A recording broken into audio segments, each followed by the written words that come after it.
poďme zabojuj trošku.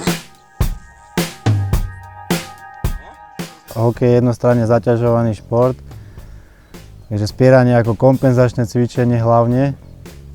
Popri tom vlastne získa chalan aj čo sa týka ohybnosť, základného pohybu ako je drep, mŕtvy ťah, trh, náto technicky, samozrejme ostatné verzie tie spieracké, trh do polodrepu, náto do polodrepu.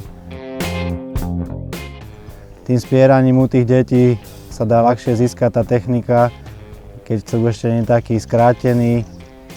Jednoduchšie je to pre tie deti, celý život potom môžu na tom pracovať. Z toho spierackého cviku by som nerobil nejakú zásadnú prípravu pre toho hokejistu, ale robí to ako skôr možno formou zábavy pre tie deti. Pre tých starších tam už je to iné, tam už vlastne už môžu aj niečo nadvíhať do rýchlosti, do výbušnosti, do sily samozrejme.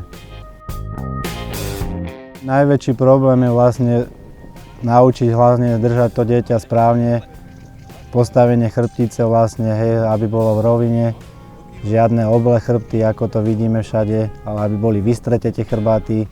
Tam môže byť taký najväčší problém, že môže byť to zranenie toho chrbáta a potom vlastne následne ten drep, aby bol správne vykonaný.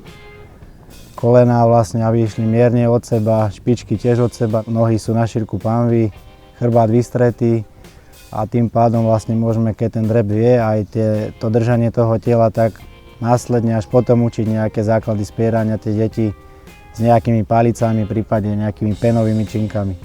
Určite tú techniku tých detí by som od tých 6-8 rokov v pohode s nejakými palicami. Keď sa to dobre naučia, tak od tých 8, 9, 10 rokov už aj nejaké 5-10 kg činky v pohode môžu vládnuť. Čím lepšie sa to naučia v tom mladšom veku, o to môžu na tom lepšie stávať do budúcna.